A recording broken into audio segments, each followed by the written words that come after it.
हरिओम, ओम आनंदमय, ओम शांतिमय, ओम ज्ञानमय। आप सभी दर्शकों का हमारे चैनल पर स्वागत है। आज हम लोग बीएड फर्स्ट सेमेस्टर के अंतर्गत केंद्रीय प्रवृत्ति की माप का अर्थ समझने का प्रयास हम लोग करेंगे। केंद्रीय प्रवृत्ति की माप क्या है, ये इसको जानना। केंद्रीय का मतलब होता है केंद्र में, प्रवृत्ति का मतलब होता है नेचर।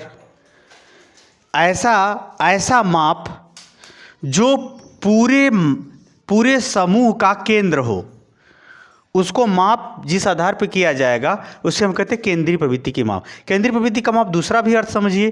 केंद्रीय प्रवृत्ति का मतलब होता है ऐसा माप, ऐसा अंक, ऐसा आंकड़ा, ऐसा निष्कर्ष, ऐसा मूल्य जो पूरे समूह के क्या हो, केंद्र में हो। अर्थात वह इस प्रकार से वह केंद्र में स्थित हो कि पूरे समूह की सारी जानकारी, पूरे समूह का सारा व्यवहार, पूरे समूह का सारा गुण, पूरे समूह का सभी गुण, सारा गुण नहीं सभी गुण, पूरे समूह का सभी सूक्ष्म गुण, व्यवहार इत्यादि उसमें विद्यमान हो। उसी को हम क्या कहते हैं, केंद्रीय प्रवृत्ति की क्या कहते हैं, माप। जैसे हमारे शरीर में जो नाभि होता है वो हमारे शरीर के पूरे क्या होता है, केंद्र में होता है। वहाँ से हम पूरे शरीर की रचना हुई होती है, वहाँ से सारी नसें, पूरे शरीर की जो है जानकारी हो जाती है नसों के, या वहाँ से हम पूरे शरीर पर का अध्ययन वहाँ से आराम से किया जा सकता है। कहने का हमारा ये तात्पर्य है कि केंद्रीय प्रवृत्ति का मतलब होता है जब कोई भी समूह है, कोई भी समूह सामूहिक आंकड़ा है, उन आंकड़ों में उस आंकड़े का चुनाव करना, उस आंकड़े को ज्ञात करना जो समस्त आंकड़ों का क्या हो, प्रतिनिधित्व करता हो, सूचना देता हो, उसी को हम क्या कहते हैं, केंद्रीय प्रवृत्ति की मापे कहते हैं। आइए इसको थोड़ा सा व्यवस्थित रूप से अर्थ इसका समझते हैं। प्राप्त आंकड़े यानी जो भी आप उद्देश्य रखे हों, उन प्राप्त आंकड़ों में उस पद का या उस आंकड़े का चुनाव करना जो पूरे समूह का प्रतिनिधित्व करता हो, उसे हम कहते हैं केंद्रीय प्रवृत्ति की माप। पूरे समूह का क्या करता हो, प्रतिनिधित्व करता हो। जैसे अगर हम बात करें कि जैसे फर्स्ट डिवीज़न कोई पास होता है, कोई सेकंड, कोई थर्ड पास होता है। अगर हम औसत दर्जे की बात करें कि औसत क्या है, तो औसत की बात करेंगे ना, तो फर्स्ट वाला होगा ना थर्ड वाला होगा। कौन होगा, सेकंड क्लास वाले छात्र क्या होंगे, औसत। क्योंकि सेकंड क्लास वाले छात्र एक हमको औसत जानकारी देंगे, एक औसत सूचना देंगे, एक औसत व्यवहार की हमको जानकारी देंगे। तो जो सेकंड क्लास का छात्र होगा वो पूरे रिजल्ट का क्या होगा, औसत होगा। अगर सेकंड क्लास वाले ज़्यादा हैं तो समझिए यहाँ औसत पढ़ाई ज़्यादा होती है, न ज़्यादा अच्छा पढ़ाई होती है, न ज़्यादा खराब पढ़ाई होती है।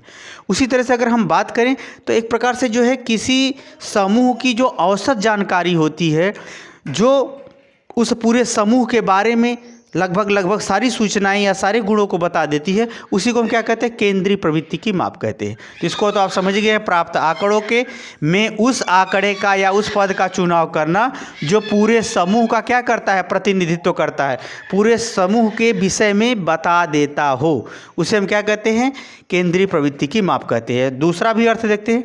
प्राप्त आंकड़ों, जो भी हम आंकड़ा किसी की विषय में जो भी सूचना एकत्र किए हैं, वो समस्या भी हो सकती है, मूल्यांकन भी हो सकता है, और कोई विषयगत ज्ञान भी हो सकता है, रुचि भी हो सकती है, कुछ भी हो सकता है।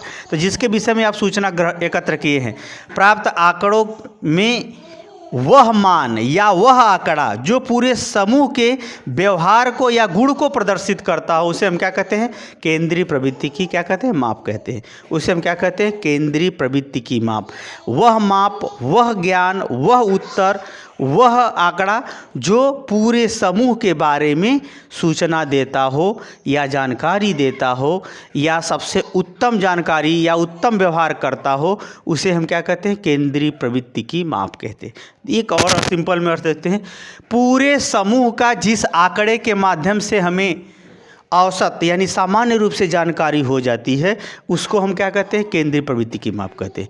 यानी पूरे समूह की जिस आंकड़े से हमें औसत जानकारी उपलब्ध होती है, उसी को हम क्या कहते हैं, केंद्रीय प्रवृत्ति की माप कहते हैं। उसी तरह से एक और देखते हैं, समूह का श्रेष्ठतम प्रतिनिधित्व जिस आंकड़े द्वारा होता हो, जिस सूचना द्वारा होता हो, जिस गतिविधि या व्यवहार द्वारा होता हो, उसे उस समूह का हम क्या कहते हैं, केंद्रीय प्रवृत्ति की माप कहते हैं।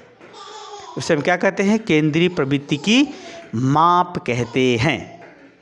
तो पूरे समूह का जो श्रेष्ठतम प्रतिनिधित्व, यानी पूरे समूह में न ज़्यादा अच्छा हो न ज़्यादा खराब हो, न ज़्यादा तेज हो न ज़्यादा मंद हो, यानी मध्यम स्थिति का हो, जो पूरे समूह के बारे में हर गतिविधि, हर व्यवहार, हर क्रियाकलाप को बताता हो, उसी को हम क्या कहते हैं? केंद्रीय प्रवृत्ति की माप कहते हैं। तो एक प्रकार से हम कह सकते हैं केंद्रीय प्रवृत्ति की माप एक व्यवहारिक जीवन में एक किसी समूह विशेष की औसत जानकारी देती हो या उत्तम प्रतिनिधित्व करता हो, यानी सबके विषय में लगभग सारी जानकारी उसमें उपलब्ध हो या उत्तम प्रतिनिधित्व करता हो, बताता हो। जैसे अगर हम बात करें भारत में जो है 4 फीट से लेकर के अगर हम बात करें तो 6.5 फीट तक लोग पाए जाते हैं। तो इसमें अगर कहा जाएगा कि भारत में औसत लंबाई कितना होती है तो लगभग 5.5 फीट होती है। कितना होती है? लगभग 5.5 फीट।